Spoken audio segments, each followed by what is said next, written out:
Bapak Ibu, para kadang kinasih simbah-simbah lan adik-adik, para rama suster bruder berkah dalem Gusti sugeng rawuh wonten ing PDSK channel menika. Kados pundi kabar panjenengan? Mugi-mugi bagas kasarasan kesehatan kawilujengan tansah mengku kula panjenengan sami anggenipun kelampahi gesang ing dinten menika. Lan mugi-mugi lumantar panglimbang basa Jawi waosan Injil kula panjenengan sansaya saged gayuh iman kapitadosan ingkang leres lan mantep. Langkung-langkung anggenipun kula panjenengan sansaya pitados ing Gusti kanthi manah sing resik, kanthi niat sing makantar-kantar lan katresnan sing mubal-mubal. Kula panjenengan mlebet ing pekan suci. Selamat berhari Minggu. Dinten menika kula panjenengan mlebet ing Minggu Palem. Anggenipun kula panjenengan derek misa ampun kesupen ngasta ron palem. Ron palem menika dados pralambang kemartiran. Gusti Yesus dados martir agung ingkang kula panjenengan riyayakake awit sampun kersa sangsara seda sinalip kangge nebus sedaya dosa umat manungsa. Mugi-mugi mlebet ing pekan suci menika kula panjenengan kanthi bungah lan bersolider kalian Gusti Yesus. Kula panjenengan nggih wantun ngorbanake diri, langkung-langkung ngorbanake sedaya dosa supados kula panjenengan saged tangi sesarengan Gusti Yesus ing riyadi Paskah mangkih dados pribadi-pribadi enggal ingkang asung pepadang tumraping gesang. Pramila monggo kita pirengaken sabda dalem Gusti ing dinten menika lan kita wiwiti kanthi sembahyang sawetawis. Konjo ing asma dalem Hyang Rama saha Hyang Putra tuwin Hyang Roh Suci. Amin. Suawi sami munjuk. Gusti Yesus sabda dalem Hyang Rama ingkang sampun manjalma mugi karsa ngandika dhateng kawula wonten ing asepen ing telenging manah kawula. Kabikao kegiatan lan panglipur ingkang manjing ing sabda dalem kapenuwana kawula mawira ing kawicaksanan dalem. Mugi-mugi srana anggen kawula maos lan mirengaken sabda dalem kawula sansaya nunggil ing sampeyan dalem. Amin. Waosan Injil kapetik saking Injil Lukas bab 23 ayat 1 ngantos dumugi 59. Nalika samono wong sak parepatan kabeh padha menyat ngirit Gusti Yesus disewanake Pilatus lan padha ngaturake pandakwane. Tiyang menika ngirup bangsa kita ngawis bayar paus dhateng Sri Maharaja sarta ngaken dados Sang Kristus lan dados Ratu. Pilatus ndangu Gusti Yesus, "Apa kowe iku Ratu Yahudi?" Gusti Yesus paring wangsulan, "Panjenengan sampun mastani." Pilatus nuli ngandika marang para pangareping imam lan wong-wong, "Saka panemuku wong iki ora kaluputan." Nanging wong-wong saya ngangsek ature. Tiang menika mbembangus rakyat memucal wonten ing saendenging Yudea wiwit saking Galilea ngantos dumugi ngriki. Mireng iku mau Pilatus ndangu, "Apa Gusti iku saka Galilea?" Bareng ngerti yen Gusti saka bawahi nata Herodes, banjur dawuh nyewanake Gusti ing ngarsane nata Herodes sing pinuju ana ing Yerusalem. Herodes priksa Gusti Yesus bungah banget awit wis suwe anggone kepengin marga kabar-kabar sing kapireng. Dene saiki pangarep-arepe bisa priksa Gusti yasa pangeram-eram. Mula Gusti didangu warna-warna nanging ora paring wangsulan sak kecap-kecapo. Dene para pengarepe imam lan para ahli kitab ora leren-leren anggone nibakake dedakwan marang Gusti. Herodes sakpunggawane nuli genti nyenyamah Gusti. Gusti diagemi ageman putih dipepoyok lan wekasane dibalekake marang Pilatus. Dina iku Herodes rukun karo Pilatus awit sadurunge padha memungsuhan. Pilatus banjur nimbali para pengareping imam, para panggedhi lan rakyat lan dingantikani. Wong iki kok ladekake jare ngirup rakyat. Kowe weruh dhewe wonge wis dak dangu ana ing ngarepmu. Saka rumangsaku ora kesalahan ing prakara sing kok laporake. Nata Herodes samono uga nyatane wonge dibalekake mrene. Mula saiki dak dawuhane miloro banjur dak luarane, awit terang yen ora nindakake kesalahan sing pantes ditibani hukum pati. Nanging wong-wong padha pating brengok. Kasirnakno tiyang menika, Barabas kemawon ingkang dipun luari. Barabas mono dilebokake ing pakunjaran marga brontak lan gawe raja pati. Pilatus isih ngandika sepisan maneh sarwa sora awit kepengin ngluwari Gusti. Nanging wong-wong malah padha nimbung bengok. Kapen rango tiyang menika.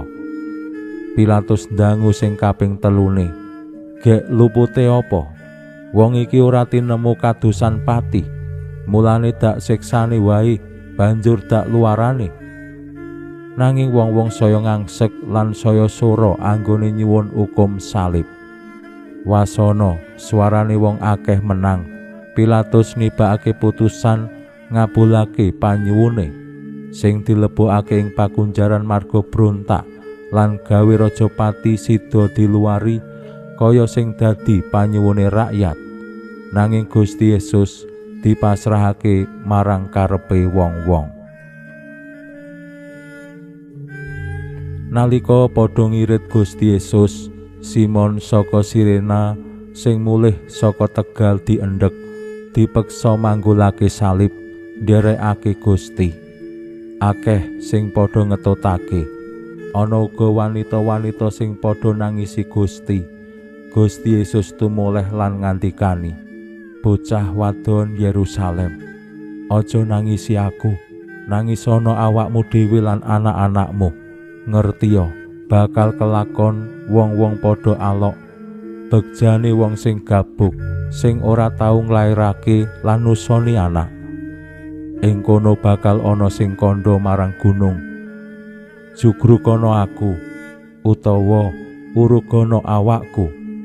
Awit yen kayu urip wae digawe kaya mangkene, bakal dikapakake sing garing."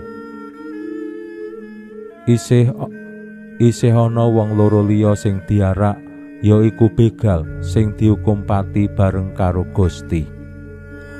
Bareng tekaning papan sing karan Kalpari, Gusti Yesus kapenthang. Samono uga begal loro, sing siji ana ing sisih tengen, sijine ing kiwa dalem. Tumuli Gusti ngandika, "Duh Rama, kawula aturi ngapunten tiang-tiang menika, awit sami boten mangertos menapa ingkang dipun tindakaken. Dene ageman dalem diedum srana diundi. Wong-wong padha nonton lan para pengarep padha ngerang-ngerang. Wong liya dislametake, mbok saiki gawe slamete dhewe yen nyata Sang Kristus pilihaning Allah." Gusti uga dicecamah para prajurit sing padha nyedhak nyaosi cokak, "Yen nyata Ratu Yahudi, slametno awakmu dhewe." Ing sakndhuwure mustaka dalem ana tulisan Yunani, Latin lan Ibrani, "Iki Ratu Yahudi." Salah sijine begal sing disalib bareng karo Gusti nyamah, "Kowe iku rak Sang Mesias, slametno awakmu dhewe lan aku pisan." Nanging sijine nyaruwe, kandhane, "Apa kowe ora wedi marang Gusti Allah? Mongko paukumanmu padha. Aku kowe iki wis sak benere dihukum marga tumindak salah. Bareng wong iki ra ora luput apa-apa nuli munjuk marang Gusti. Sri Yesus, kula aturi enget dhateng kula yen sampun rawuh ing kraton dalem. Gusti Yesus paring wangsulan, sak nyatane kandhaku marang kowe. Dina iki uga kowe bakal nunggal aku ana ing Pirdus. Nalika samono watara jam 12, saindenging bumi peteng nganti jam 3. Srengéngé coblong lan gebere padaleman suci sigar dadi loro. Wasana Gusti Yesus nguwuh swara, "Duh Rama, kawula pasrahaken jiwa kawula ing asta dalem." Bakda ngandika mangkono, Gusti Yesus seda.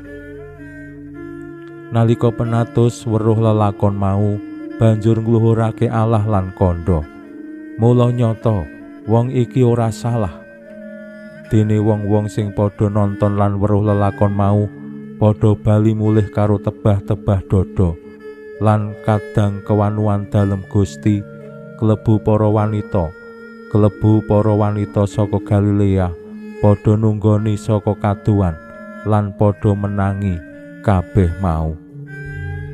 Makaten sabda dalem Gusti.